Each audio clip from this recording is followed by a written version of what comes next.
Merci, Monsieur le Président. Donc, on va commencer par une communication de Philippe Grise de Rouen, qui va nous parler d'innovation en santé avec une nouvelle coopération interprofessionnelle en amont et en aval du bloc opératoire. Et le commentateur sera François Richard. Monsieur le Président, Mesdames, Messieurs les académiciens, je vous remercie de me permettre cet exposé sur l'organisation des soins et j'ai vu que dans votre programme de vendredi cette semaine, vous avez également une séance fort intéressante. Alors, l'environnement chirurgical traditionnel pendant des décennies était en amont du bloc opératoire, la consultation avec un local et une secrétaire, parfois une infirmière à temps partiel. Et en aval du bloc opératoire, un centre d'hospitalisation privé ou public et le patient y restait autant que nécessaire pour qu'il puisse rentrer en forme chez lui. Eh bien, cet environnement s'est fortement modifié par les multiples contraintes, et vous en voyez certaines, mais elles ne sont pas limitées, que nous devons prendre en compte. Ceci pose le problème de comment améliorer notre efficience. Est-ce seul? Sûrement non. C'est par une équipe structurée. Mon propos vise à vous apporter cette réflexion d'équipe. Pourquoi repenser en amont de l'acte chirurgical? Eh bien, parce que les investigations préopératoires sont de plus en plus indispensables pour asseoir la décision chirurgicale, mais également pour répondre à des algorithmes de décision thérapeutique, de traitement ou d'orientation qui nous seront de plus en plus imposés d'abord pour la qualité des soins, mais également par nos tutelles ou par les assurances. Pourquoi en aval repenser également nos organisations? Eh bien, c'est parce que l'hospitalisation sera clairement raccourcie, elle l'est d'ailleurs déjà, avec une part d'ambulatoire de plus en plus importante et l'insertion dans un véritable réseau de soins, hôpital, circuit de ville, voire même un renvoi à ce que nous ferons également dans une structure d'investigation adaptée. Alors, que va pouvoir, en amont de l'acte, nous apporter une infirmière en coopération interprofessionnelle? Eh bien, ce peut être soit des actes ou procédures, soit une amélioration de nos organisations, soit l'association d'actes et d'organisations.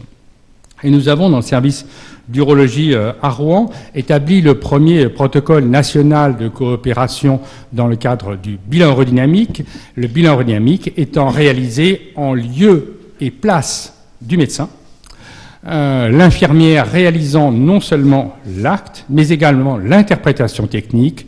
La part médicale reste entière, elle reste pour l'interprétation de cet examen et également la décision thérapeutique ou la proposition de décision. Mais toute cette manipulation, j'insiste bien, y compris cette interprétation des courbes, est faite par une infirmière.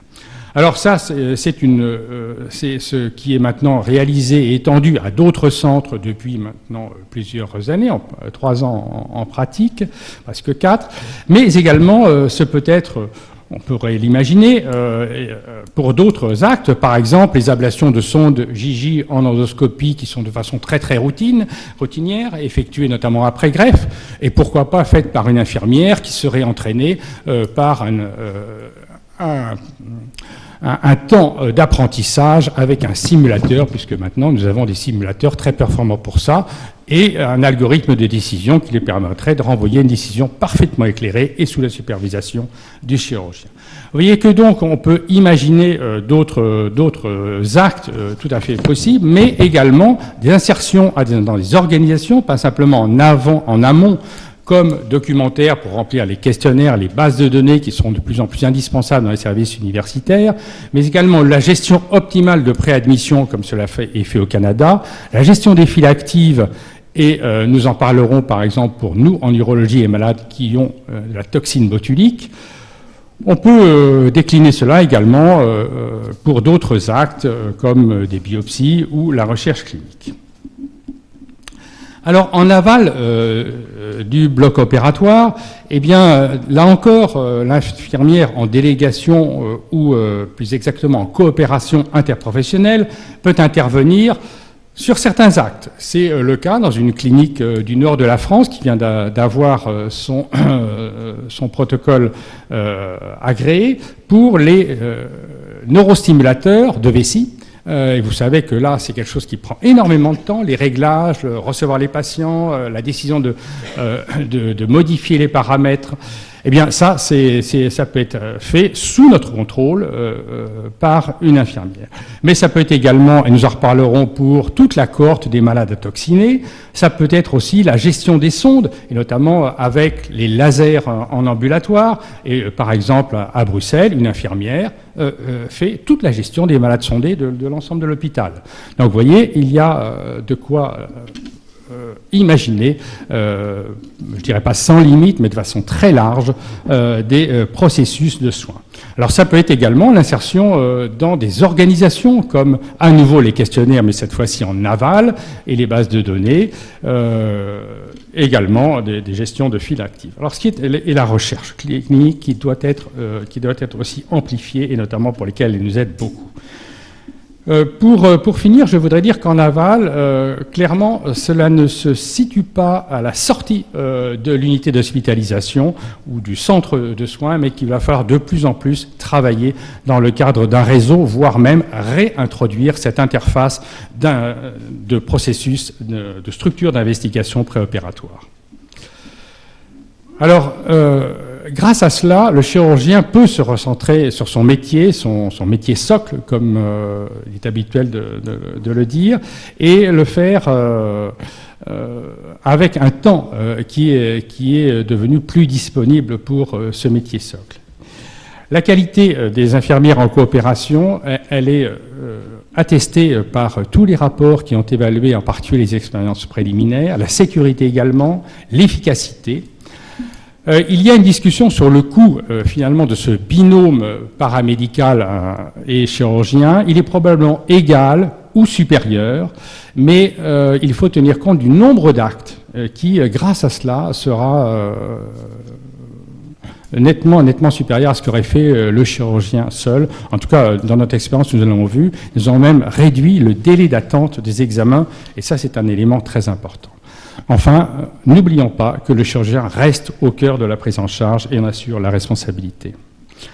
Alors si je vous ai présenté cette matrice car on peut discuter des forces et des faiblesses de ces nouvelles pratiques professionnelles. Les forces, c'est incontestablement la qualité de nos infirmières en France, même si c'est variable sur les individus. Enfin, le socle général est correct. C'est une voie alternative très demandée par elle à la fonction de cadre. Il y a un succès des expériences de coopération, je pourrais dire de presque toutes les expériences de coopération. Les faiblesses, il n'y a à ce jour pas de valorisation financière. Cela limite la polyvalence des infirmières et il faut un effectif minimal pour la continuité de service. L'opportunité, c'est la loi HPST.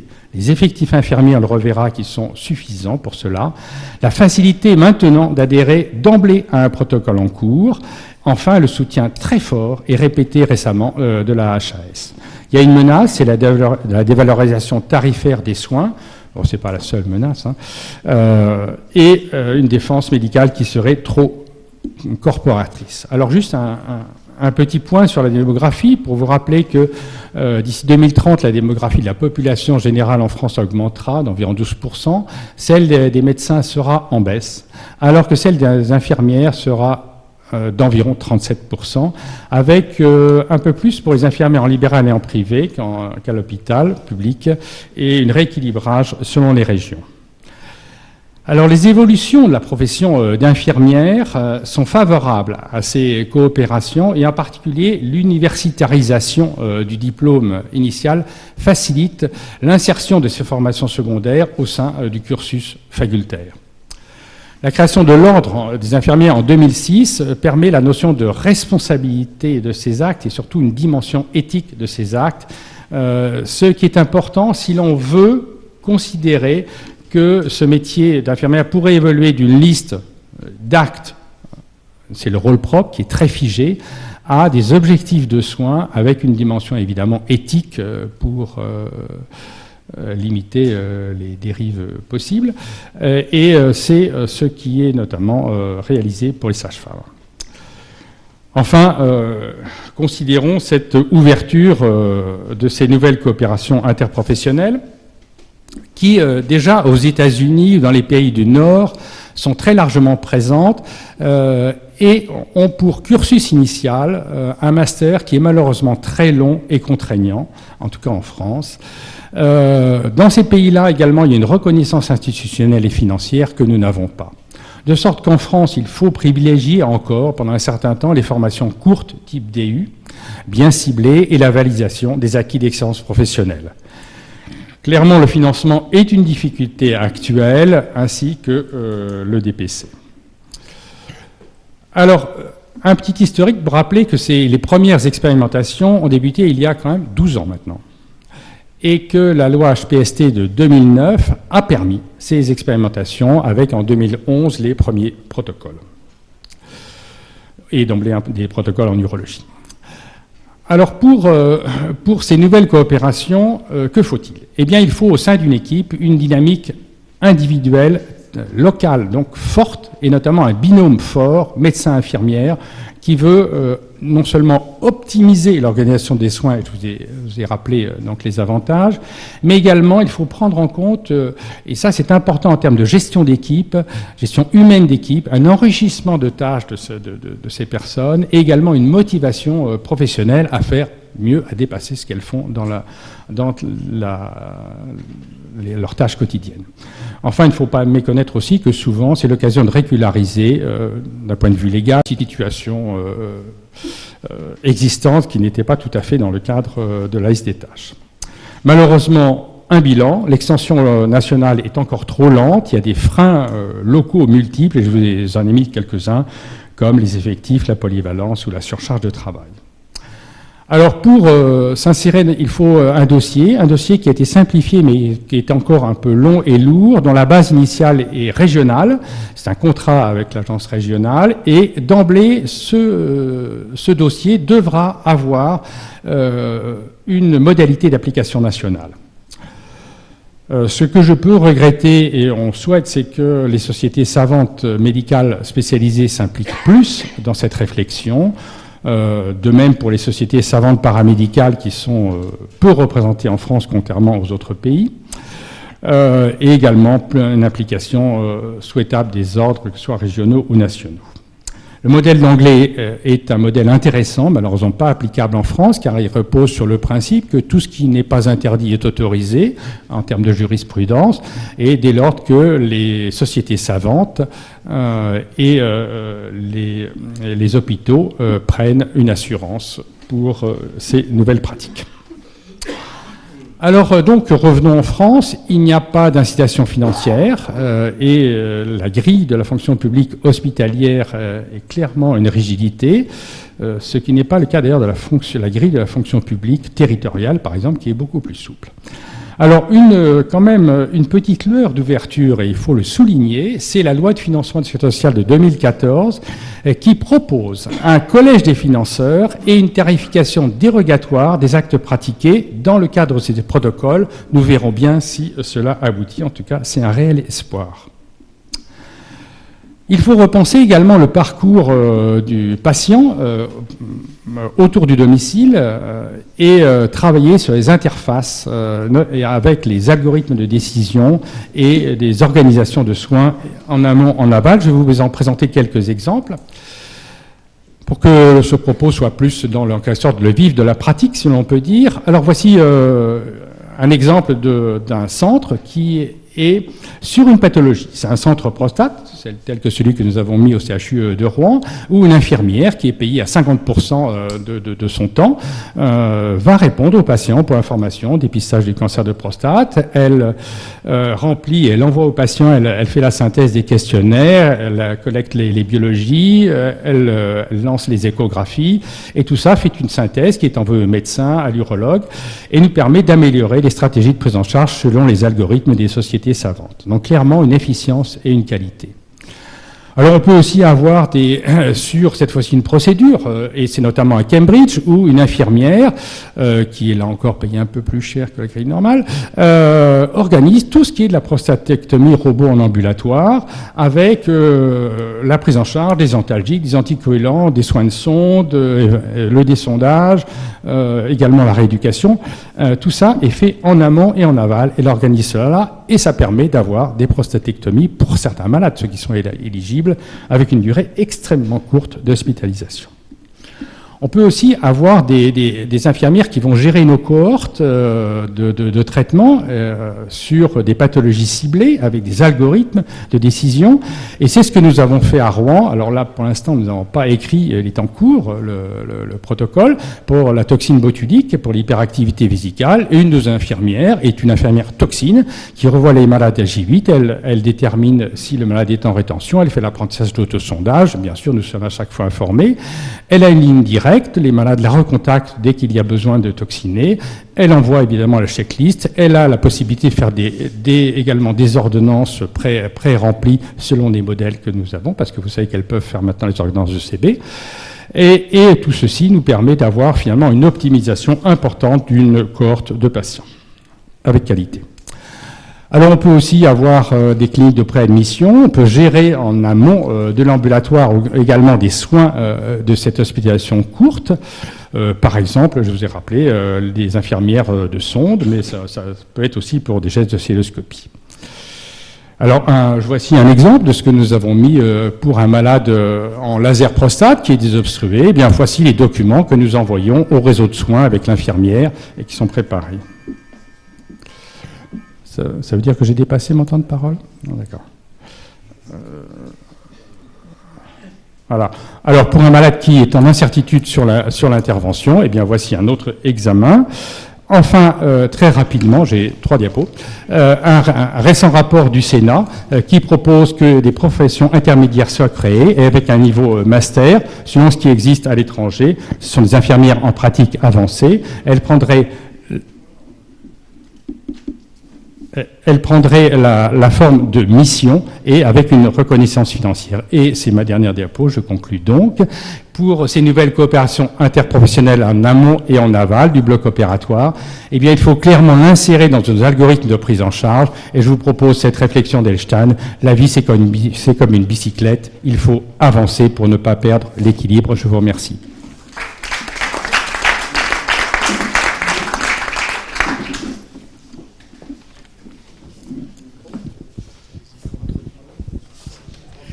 Bien, alors je voulais dire quelques petits mots, parce qu'on m'a chargé de commenter la communication de Philippe Grise.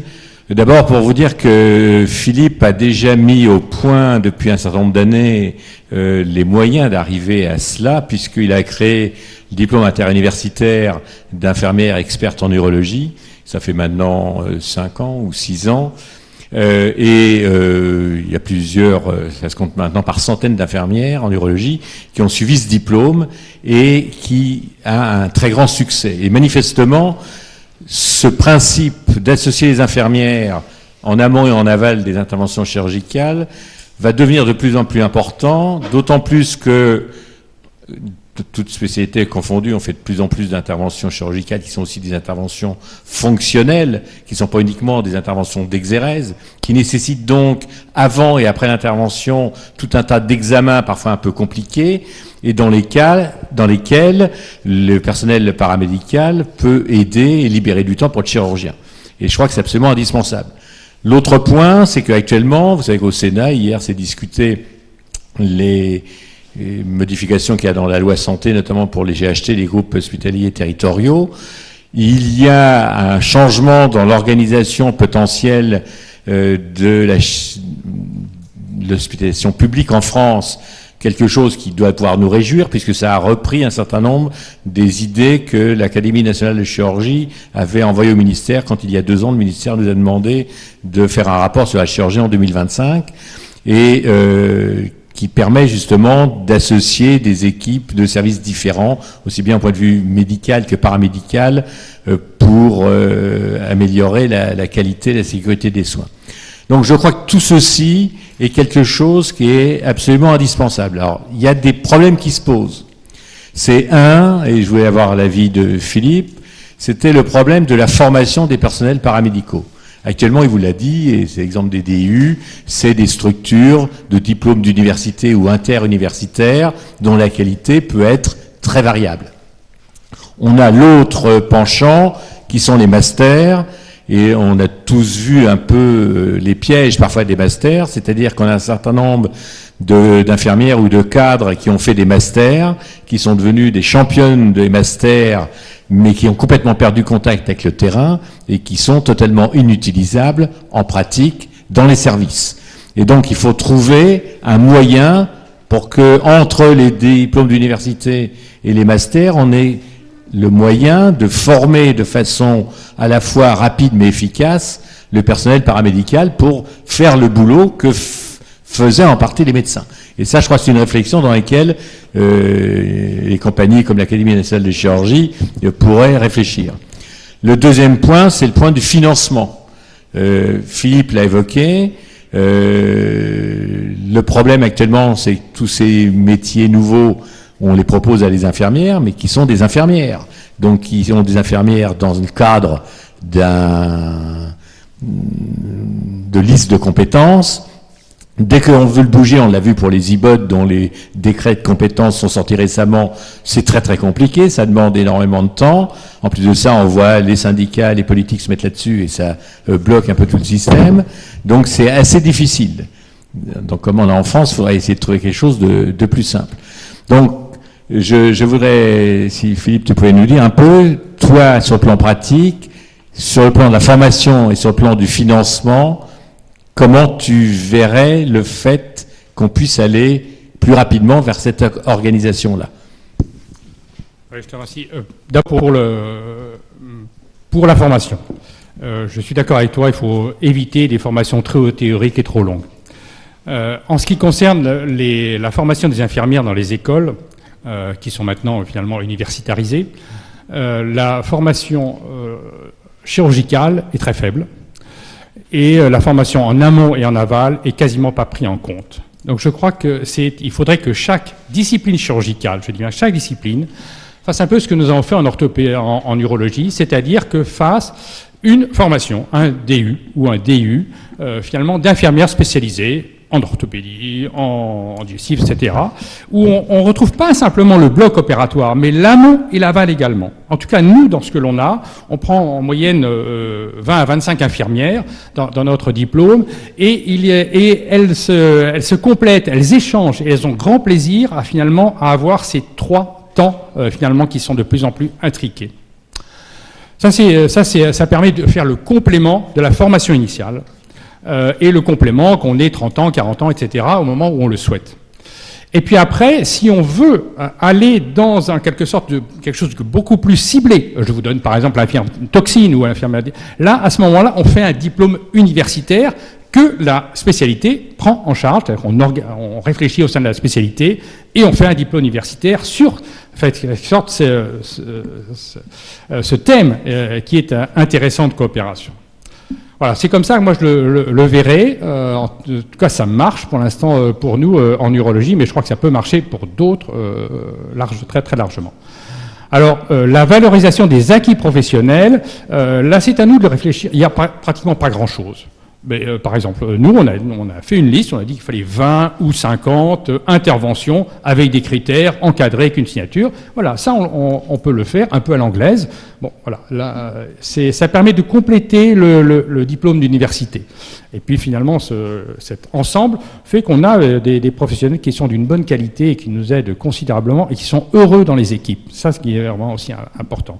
En plus, qu'est-ce qu'on gagne comme temps? C'est vraiment je peux vous dire, nous, on ne pourrait jamais faire autant de toxines botuliques que si on n'avait pas cette infirmière qui prend ce temps-là. Alors, en ce qui concerne le financement, il y a de moins d'argent pour le financement professionnel. Voilà. Mais ça me dépasse. Ça serait une réflexion pour l'Académie Mais je constate que nous avons beaucoup de problèmes. Et actuellement, nous faisons intervenir les laboratoires, puisque heureusement, les dons et subventions sont à nouveau autorisés pour la loi 901. Un certain nombre d'infirmières qui n'ont pas pu avoir leur financement par la formation permanente sont financées par ce biais-là. C'est vertueux, finalement. En tout cas, ça marche.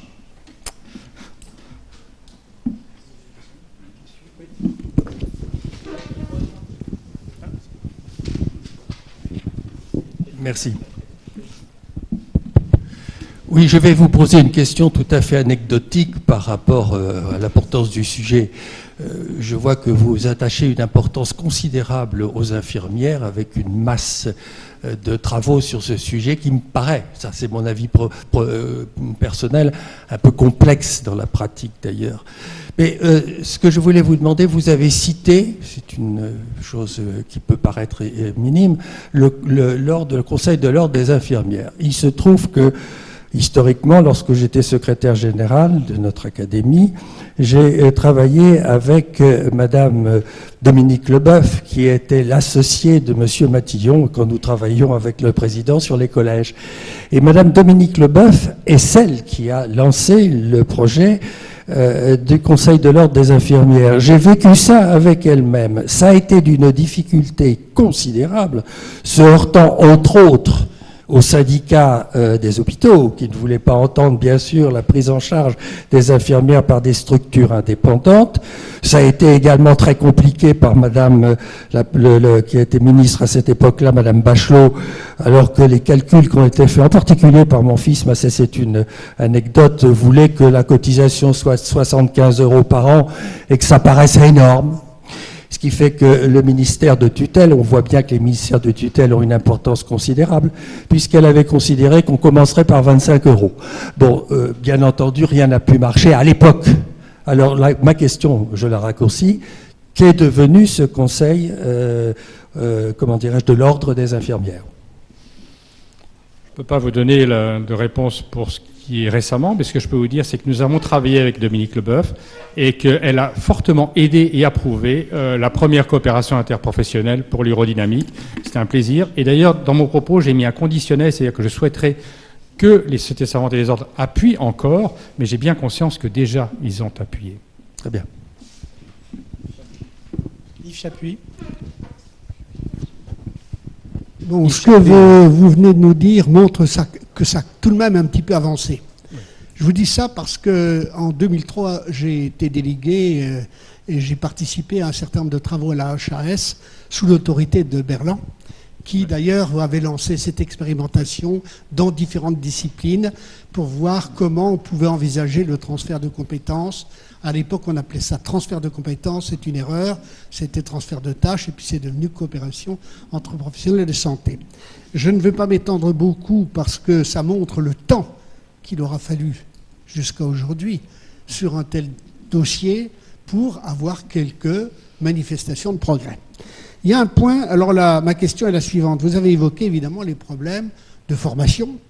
Vous avez les problèmes financiers, bien entendu, parce que c'est un personnel infirmier qui a des qualités supérieures et qu'il faut bien honorer. Mais il y a un problème qui, lors de la dernière réunion à l'HAS, sous la présidence de Claude Évin, avait été évoqué sans réponse très claire.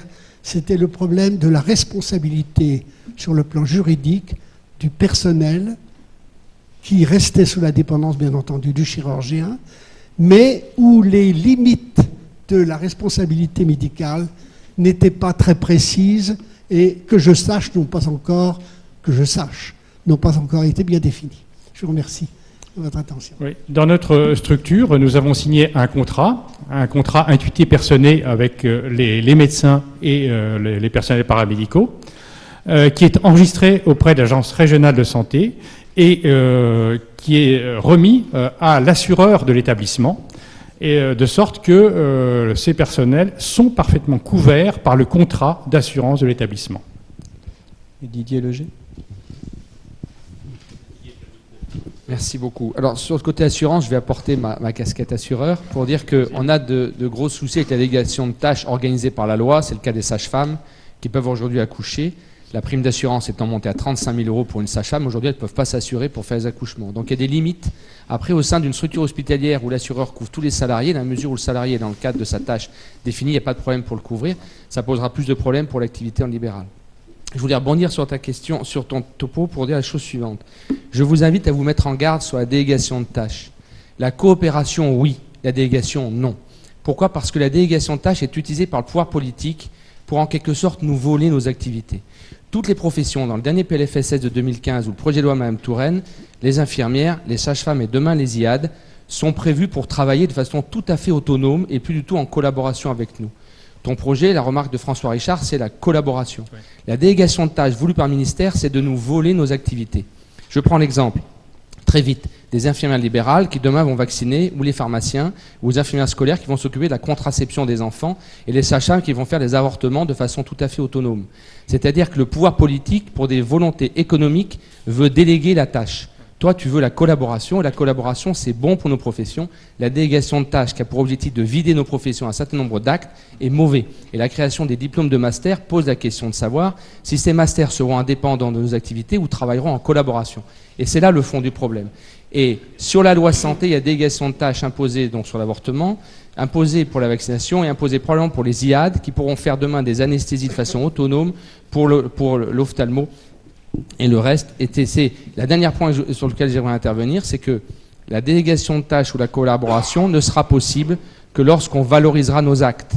C'est-à-dire que quand on voit pour l'obstétrique, on nous dit que les obstétriciens vont garder les accouchements difficiles.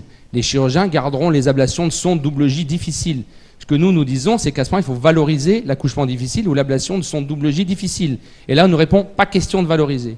Donc en gros, on a des sages-femmes qui ont fait faire les accouchements aujourd'hui à probablement 200 € accouchement simple, et les obstétriciens continueront à faire les accouchements à 300 €, mais le nombre d'accouchements va chuter. Or aujourd'hui, il leur faut 150 accouchements pour financer une prime d'assurance à l'année.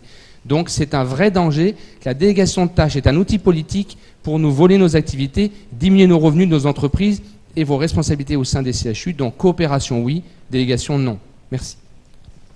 Et c'est tellement vrai qu'il faut faire très attention à ce que on n'ait pas des actes en dehors d'une équipe. Et dans tous les projets de coopération interprofessionnelle, j'ai été amené à en analyser quelques-uns, à chaque fois on insiste bien, il faut que ce soit une gestion d'équipe et non pas une délégation isolée. Merci Philippe. Je voulais juste faire un petit commentaire dans le cadre de ta présentation, à savoir que notre système, nous le connaissons, tu as cité le système anglais, et étant urologue, je pense que ça serait intéressant aussi de regarder le système allemand où il y a des médecins urologues, c'est-à-dire que ça résoudrait beaucoup de problèmes d'avoir toutes ces tâches intégrées, parce que le problème c'est qu'on parle d'une tâche, mais cette tâche elle est au milieu d'une prise en charge médicale. Et c'est pas inintéressant de réfléchir au niveau universitaire, pas simplement à faire des diplômes d'université pour des infirmières ultra spécialisées, mais aussi voir si on n'a pas une opportunité dans certaines spécialités, à former des médecins qui connaissent parfaitement la spécialité, qui sont médecins, qui feront ces tâches-là, qui les feront très bien aussi. Et là, il y aura une rémunération.